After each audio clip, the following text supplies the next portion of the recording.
समकालीन हिंदी कथाकारों में जिन्होंने हिंदी साहित्य को समृद्ध करने में अपना योगदान दिया है, अनीता रश्मि जी भी उनमें से एक हैं।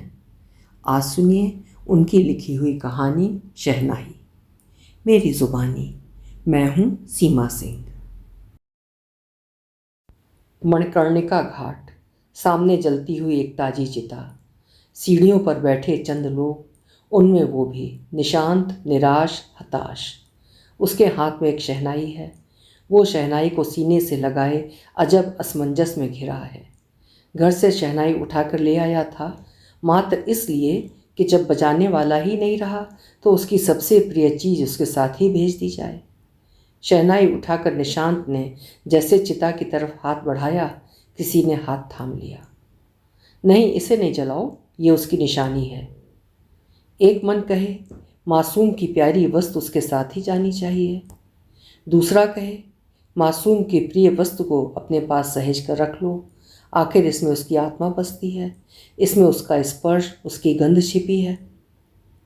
इतना सोच अपने मन को सांत्वना सा देते हुए निशांत ने शहनाई को गले से लगा लिया। निशांत पिछले 30 वर्षों से शहनाई का जाना पहचाना नाम है। उसके प्रेरणा स्रोत सुप्रसिद्ध शहनाई वादक बिस्मिल्ला खां रहे हैं। निशांत भी विश्वनाथ मंदिर को जाती तंग गलियों से गुजरते हुए जैसे शहनाई की मिठास में ऊब डूब करने लगता है।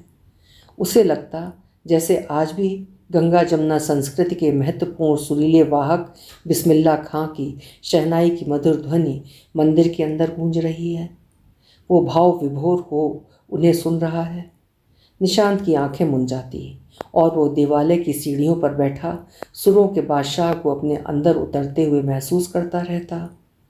बहुत देर बैठकर वहीं उनकी धुन में मगन रहता, सजदे में उसका सर झुका रहता, विश्वनाथ भगवान और बिस्मिल्ला खां दोनों के। कितनी कितनी देर मंदिर में बैठे रहने के पश्चात निशांत गंगा तट की ओर चल देता।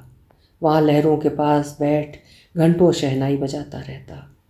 दिवाले में बजाने की हिम्मत नहीं, लेकिन मंदाकिनी के तट पर उसकी शहनाई की धुन गूंजती रहती। वो पद्मश्री खां साहब की ऊंचाई तक तो नहीं पहुंच पाया, परंतु खां साहब को जिंदा रखने के लिए संगीत कला केंद्र खोल प्रशिक्षणार्थियों के अंदर एक कला को जीवित रखने की कोशिश करता। एक दिन निशांत ने पत्नी से कहा था, सोचता हूँ नौकरी छोड़ दूँ, तुम सब संभाल लोगी? आप जैसा चाहें। उसकी सहमत से उत्साहित हो उसने अपना पूरा वक्त शहनाई को समर्पित कर दिया था। संगीत कला केंद्र में 4 बैच का प्रशिक्षण शुरू। उसकी ख्याति दूर दूर तक फैली। निशांत ने काफ़ी होनहार शहनाई वादक तैयार किए। उसके अनगिनत शिष्य देश विदेश में नाम कमा रहे हैं। निशांत का पुत्र अंकुल जब बहुत छोटा था उसकी शहनाई को हाथों से बड़े प्यार से छूता रहता। निशांत जब रियाज करता वो मुस्कुराते हुए झूमता रहता। कभी उसकी तरह ही अंकुल होठों से शहनाई को लगा लेता। पूत के पांव पालने में नजर आ रहे थे, लेकिन बड़ा होते हुए उससे दूर भागने लगा। पता नहीं क्यों। शहनाई जब घर में मधुरता घोलती, अंकुल वहाँ से लॉन की ओर भाग जाता। 10 वर्ष का था जब निशांत ने शुभ्रा से कहा था, आज से इसकी तालीम शुरू, ये मेरे साथ डेली सुबह शाम के प्रैक्टिस के लिए तैयार रहे। उसने शहनाई को अंकुल को पकड़ाया था।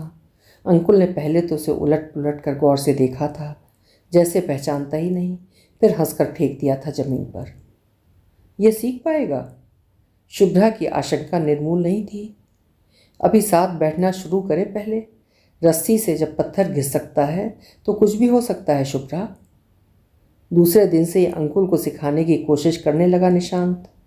वो निशांत के पास बैठ फूंक मारने का प्रयास करता रहता, कभी कभार पी पी। 10 साल बाद अंकुल के अभ्यास निशांत की अथक मेहनत का फल मिलना शुरू हो गया था। 12 वर्ष बाद दोनों साथ साथ प्रोग्राम में जाने लगे थे। सुरों की जुगलबंदी में श्रोता मस्त। अलग अलग समय में राग भैरवी, कल्याण, ललित तो मुल्तानी रागों की धार बहती रहती। भीम पलासी भी तो दक्ष हो चला था अंकुल भी। घंटों संगीत साधना चलती रहती। रात को रात, दिन को दिन नहीं समझा इन सच्चे सुर साधकों ने। जब दोनों साथ में शहनाई को होठों से लगाते, रागों की गंगा बहा देते। सच्चे सुर प्रेमियों की आंखों से आंसू बहने लगते। निशांत ने अपनी इस उपलब्धि पर इतराना प्रारंभ ही किया था कि अंकुल गंभीर बीमारी की चपेट में आ गया। 2 वर्षों तक बिस्तर पर पड़ा रहा, दर्द और कराह से तड़पता। सुबह शाम निशांत प्रशिक्षार्थियों को पूरे मनोयोग से सिखाता, लेकिन शहर के बाहर जाने का क्रम छूटता गया। उधर अंकुल के हाथ से जीवन की डोर छूटती जा रही थी, तमाम इलाज एहतियात के बावजूद। अंकुल की बीमारी बढ़ती जा रही, ठीक होने के आसार नहीं हैं। कहाँ कहाँ लेकर नहीं गया, अपोलो, वेलोर, एम्स, जसलो, सब अस्पतालों में, पर दोस्तों को बताते हुए आगे के वाक्य गुपचुप सी सिसकियों में ढल जाते। उसमें घुली कराह ऊपरी सतह पर नज़र नहीं आती। शुभ्रा के आंसू भरे नयन ताड़ लेते। बिस्मिल्लाह खां ने कहा था एक बारी, जब शिष्या ने उनकी फटी लुंगी की ओर ध्यान दिलाया था कि मालिक फटा सुर न बख्शे, लुंगियाँ फटियाँ सिल जाएंगी, सुर नहीं फटने चाहिए। सच्चे सुर साधक के सुर कभी नहीं बिखरे, लेकिन इधर निशांत पाता उसकी शहनाई के सुर बिखर रहे हैं। पापा, मेरी शहनाई वहाँ से ला दें? क्या करोगे? बजाऊंगा। तुम बजा सकोगे? नहीं। मैं बजाऊंगा, ला दें प्लीज़। निशांत की हिम्मत नहीं हुई क्षीण पड़ते उसके कमज़ोर अंदरूनी अंगों को कोई तकलीफ दे। अशक्त बेटे का मन रखने के लिए शुभ्रा ने शहनाई ला उसके हाथों में पकड़ा दी। मुस्कुराया था अंकुल, एक क्षीण दर्द भरी मरती मुस्कान। उसने शहनाई को होठों से लगा फूंक मारी। पूरा जोर लगाने पर भी आवाज़ नहीं। वो बार बार फूंक मारने की कोशिश करने लगा। निशांत ने सर पर हाथ रख दिया। छोड़ दो अंकुल। बाल अंदर तक पसीनों में भीग गए थे, माथे पर चुचहा रहे थे, कनपट्टियों से बहकर नीचे आ रहे थे। तुम जल्दी ठीक हो जाओ, फिर हम इकट्ठे पहले की तरह स्टेज पर परफॉर्म करेंगे। निशांत के अंदर 2 सालों से जमे आंसुओं का ग्लेशियर पिघलने को बेताब, कठिनाई से रोके रखा। शुभ्रा दूसरी ओर ताके जा रही थी। उसकी आंखों की कोर ने बगावत कर दी थी।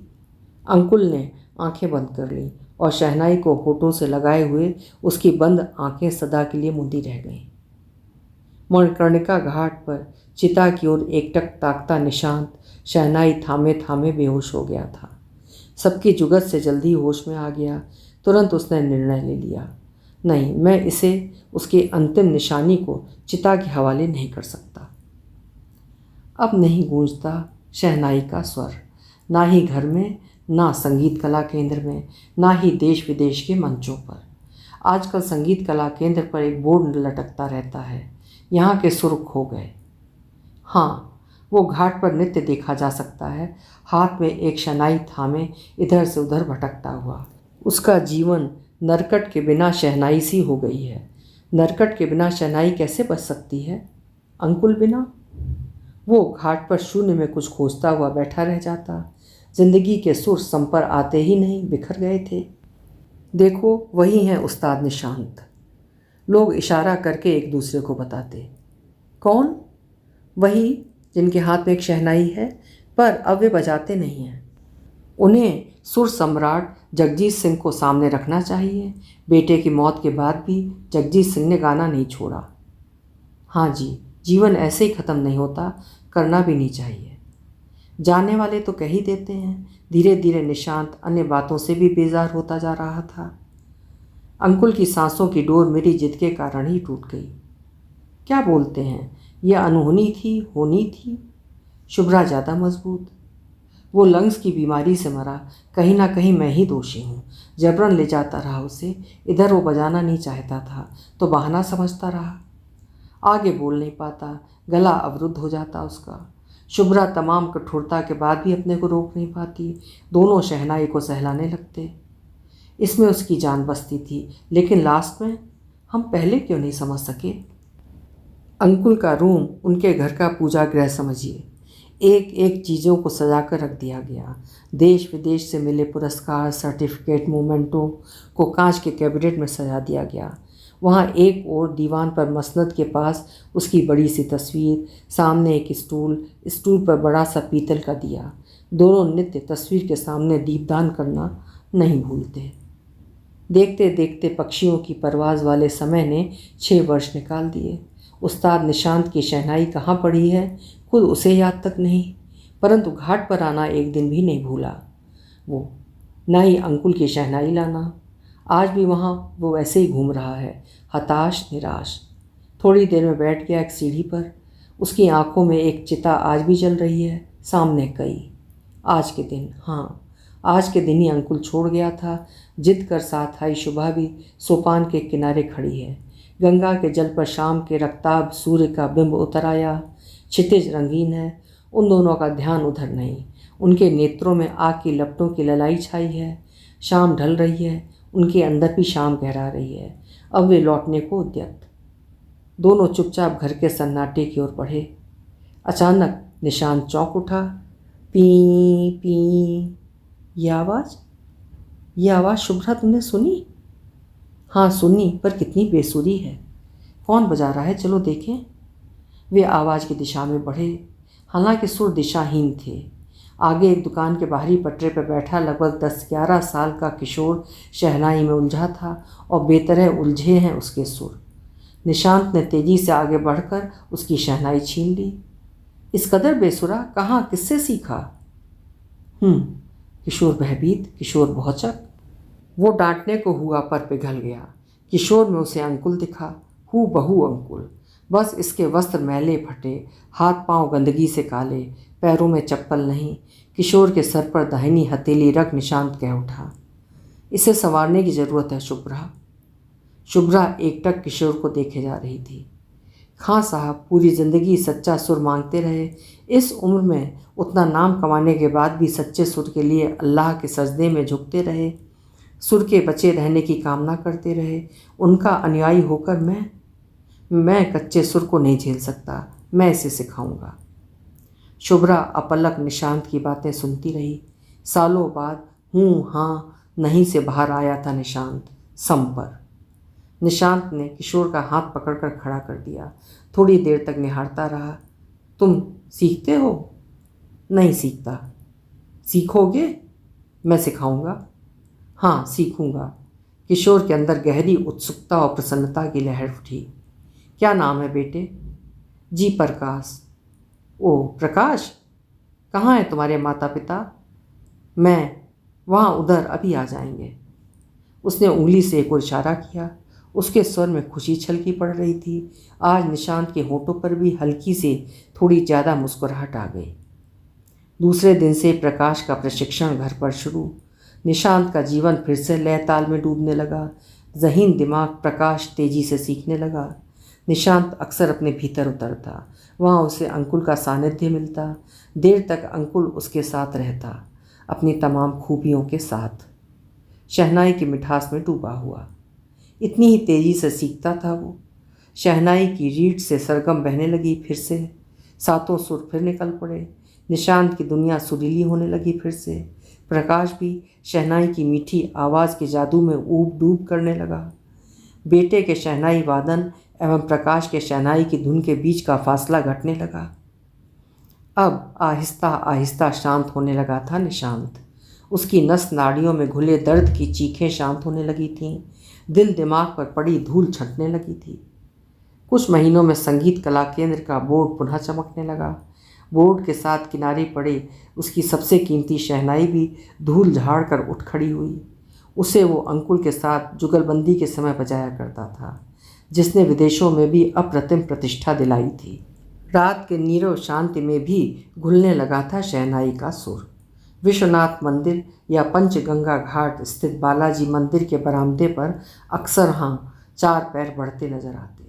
कोने कतरे तक से बिस्मिल्लाह खां साहब की शहनाई की मीठी तान पुनः निशांत के दिल में उतरने लगी थी। निशांत जीने लगा। अभी आप सुन रहे थे अनीता रश्मि जी की लिखी हुई कहानी शहनाई। उम्मीद है कहानी आपको पसंद आई होगी। कल फिर मिलेंगे। आपका समय शुभ हो।